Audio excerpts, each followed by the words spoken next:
Sebelumnya saya buka. Assalamualaikum warahmatullahi wabarakatuh. Waalaikumsalam warahmatullahi wabarakatuh. Waalaikumsalam warahmatullahi wabarakatuh.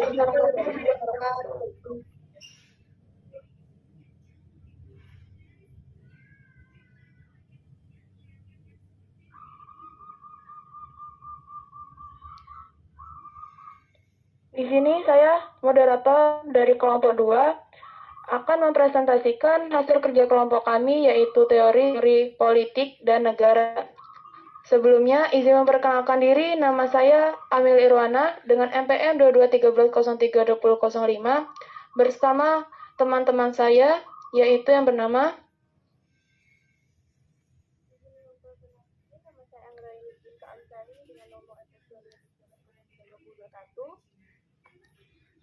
Izin memperkenalkan diri, nama saya Anggita Aprilia, NPM 2213032036.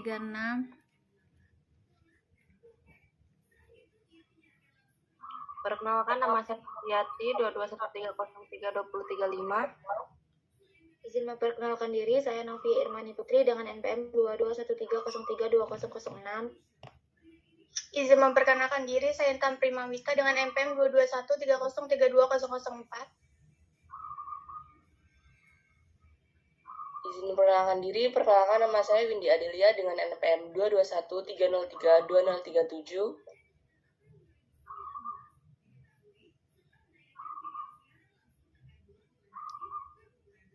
Baiklah, materi pertama akan dijelaskan oleh teman saya. Baik, di sini saya akan menjelaskan tentang teori politik. Teori politik itu adalah bahasan dan generalisasi dari fenomena politik, yaitu tujuan dari kegiatan politik, cara mencapai tujuan politik, kemungkinan dan kebutuhan yang ditimbulkan suatu situasi politik tertentu, dan kewajiban yang diakibatkan oleh tujuan politik. Nah, teori politik ini dibagi menjadi 3 macam, yaitu filsafat politik, teori politik sistematis, dan ideologi politik. Terima kasih. Selanjutnya, saya akan menjelaskan tentang perkembangan politik. Saya akan menjelaskan terkait peristiwa politik atau ide sebuah gerakan para pemimpin konstitusi yang disusun oleh negara bangsa. Pada ilmu bidang sejarah juga saling berkaitan satu sama lain. Misalnya bidang sejarah sosial dengan bidang sejarah ekonomi dan sejarah militer. Selanjutnya, menurut George B., perkembangan ilmu politik dibagi menjadi 3 zaman, yaitu zaman Yunani kuno, zaman Romawi, dan zaman modern. Zaman Yunani kuno, yaitu manusia sudah memiliki kesadaran tentang dampak dari ilmu politik yang membahas studi politik sebuah negara. Zaman Romawi, yaitu sudah menonjolkan diri pada proses kajian ilmu hukum, di mana persoalan yang mempunyai peran penting adalah kaitan agama dan negara. Selanjutnya, zaman modern. Zaman ini sudah banyak pendekatan dalam ilmu politik. Nah, di sini saya akan membahas 3 pendekatan, yaitu pendekatan institusionalisme, pendekatan perilaku, dan pilihan rasional. Yang ketiga, pendekatan kelembagaan baru. Yang pertama, pendekatan institusionalisme adalah negara sebagai kajian fokus utama dan memiliki 2 jenis pemisah institusi negara, yaitu negara demokratis dan otoriter. Yang kedua, pendekatan ilmu perilaku dan pilihan rasional adalah menekankan teori dan metodologi dalam mengembangkan studi politik dengan menggabungkan keberagaman dalam masyarakat. Yang ketiga, pendekatan kelembagaan baru, yaitu mengacu pada ilmu pengetahuan seperti ekonomi dan sosiologi. Kegiatan ini dipicu pada perilaku yang melihat politik dan kebijakan publik dari perilaku kelompok atau pemerintah sebagai institusi. Sekian penjelasan dari saya serahkan ke moderator.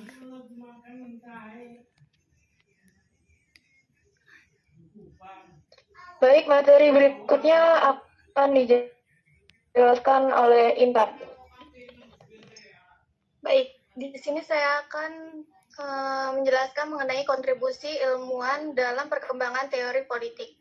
Para ilmuwan berpendapat bahwa ada 4 tahap perkembangan sistem politik, yaitu tahap pertama sosialisme demokrasi. adalah filosofi politik yang menganjurkan demokrasi yang dilaksanakan bersamaan dengan kepemilikan sosial langsung atas produksi. Tahap kedua yaitu kapitalisme.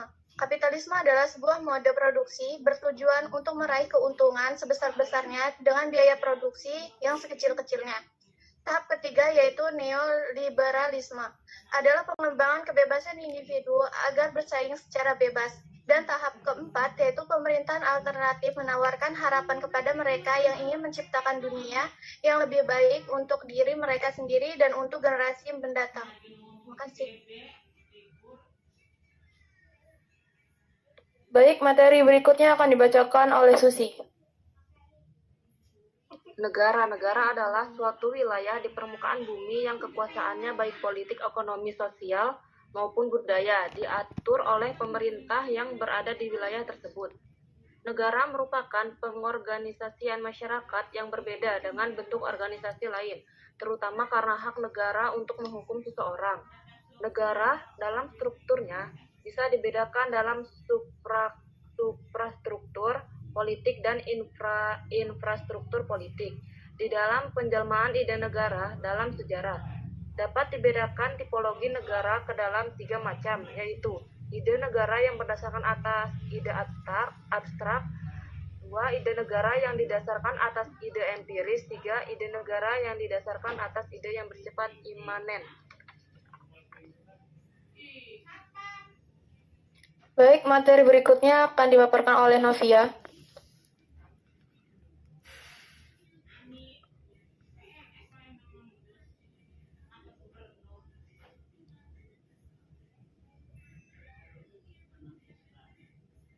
Baik, saya akan menjelaskan mengenai asal-usul, syarat berdirinya negara, dan fungsi negara.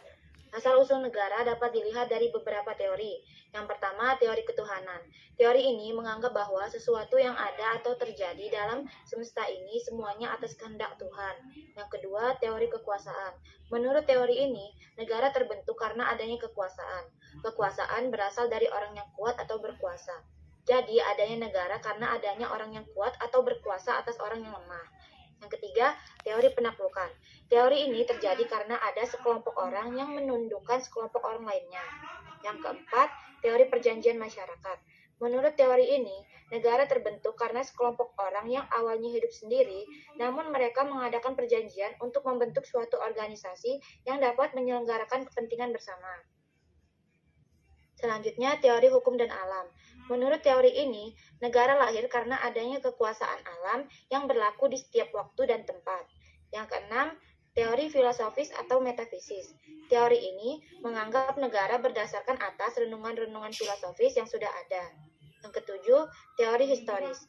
Teori ini menganggap lembaga-lembaga sosial kenegaraan tumbuh secara evolusioner sesuai dengan kebutuhan waktu. Selanjutnya, syarat berdirinya negara. Dalam konteks hukum internasional, negara dimanifestasikan atau terbentuk oleh setidak-tidaknya unsur yang sebagaimana tertuang dalam Konvensi Montevideo tahun 1993 tentang hak dan kewajiban negara, yaitu adanya pemerintah yang berdaulat. Peran pemerintah adalah sebagai atau untuk mengatur dan memiliki kewenangan untuk membuat kesejahteraan, keamanan, maupun ketertiban warga negaranya. Yang kedua, adanya wilayah. Wilayah di sini adalah suatu tempat yang ditinggali suatu kelompok warga negara yang di dalam tempat tersebut terdapat potensi alam yang dapat dimanfaatkan, mulai dari darat, laut, maupun udara.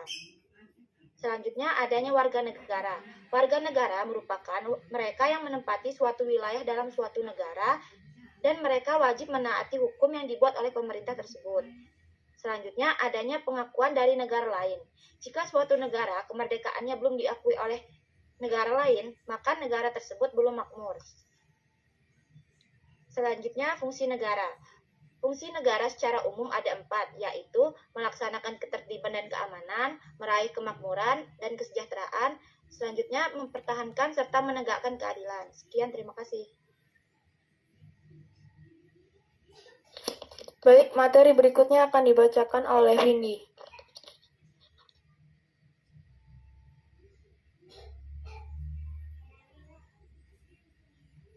Baik, di sini saya akan membacakan tentang tujuan negara. Tujuan negara itu tidak hanya satu, melainkan banyak dan tidak hanya menjamin kedudukan hukum dari warga negaranya saja, tetapi memakmurkan rakyatnya dan menyelenggarakan kebudayaan. Di sini tujuan negara dalam masalah proklamasi kemerdekaan pembukaan Undang-Undang Dasar 1945 yaitu untuk memajukan kesejahteraan umum, mencerdaskan kehidupan bangsa, dan ikut melaksanakan ketertiban dunia yang berdasarkan kemerdekaan, perdamaian abadi, dan keadilan sosial. Profesor Mr. Muhammad Yamun berpendapat bahwa tujuan negara dibagi menjadi dua macam, yaitu tujuan nasional dan tujuan internasional. Tujuan nasional terdiri dari yang pertama, kebahagiaan dalam negara, yang kedua, kemajuan kesejahteraan umum, yang ketiga, kecerdasan kehidupan bangsa. Sedangkan tujuan internasional terdiri dari kemerdekaan, perdamaian, serta keadilan sosial. Mungkin itu saja yang dapat saya sampaikan. Saya kembalikan kepada moderator. Baik, terima kasih untuk teman-teman yang sudah menjelaskan materi tadi. Nah, kita membuka 3 pertanyaan. Untuk teman yang ingin bertanya, dipersilakan. Baik, untuk Ulan.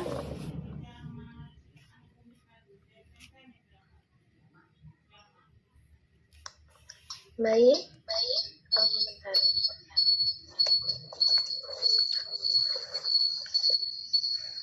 Izin bertanya,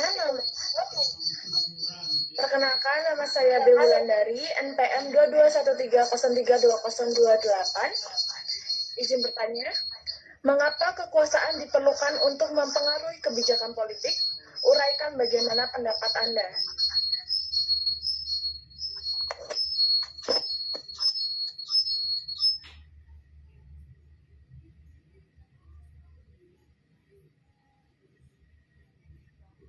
Baik, berikutnya Entoi.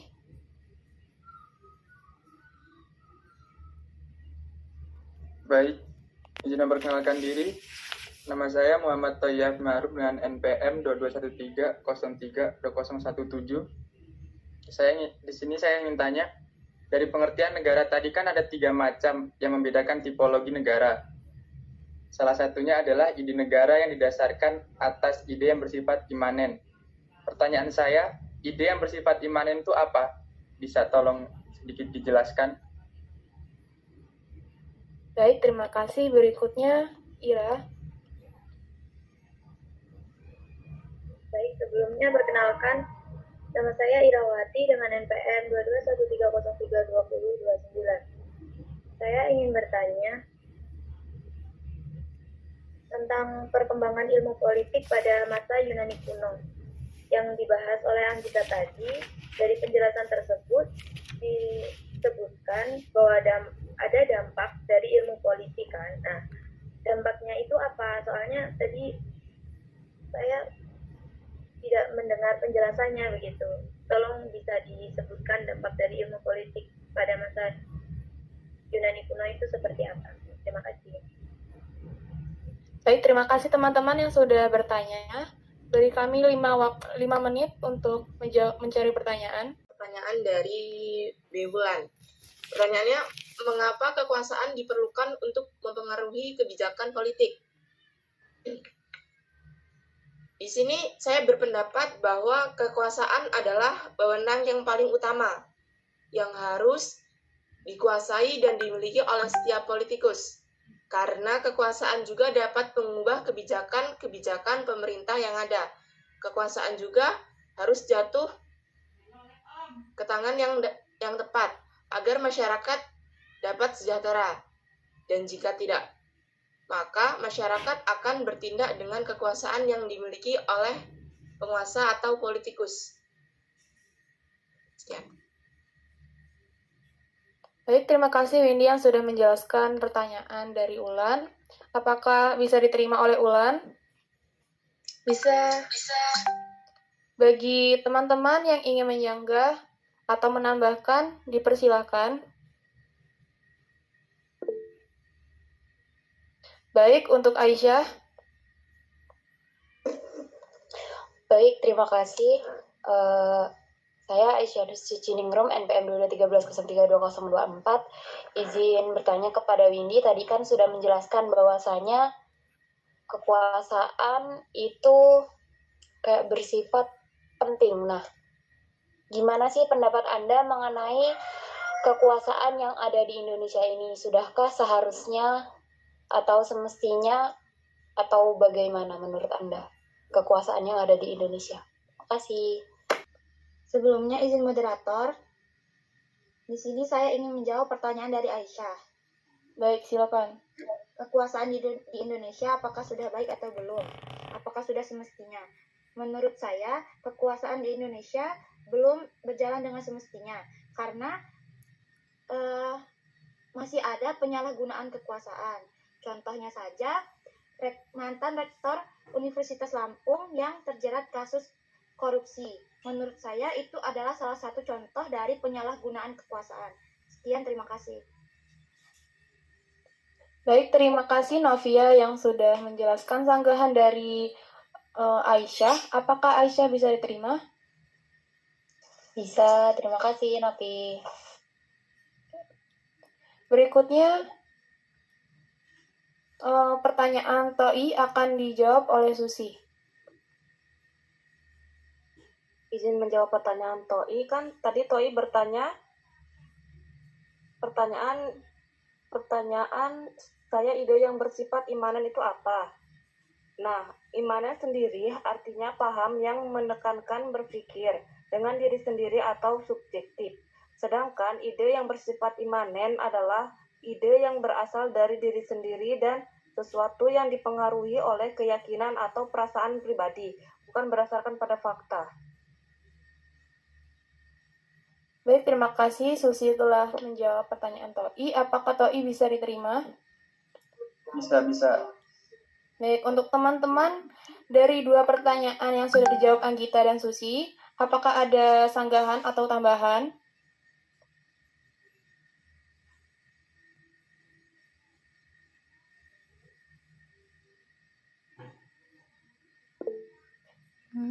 Cukup. Baik, mungkin itu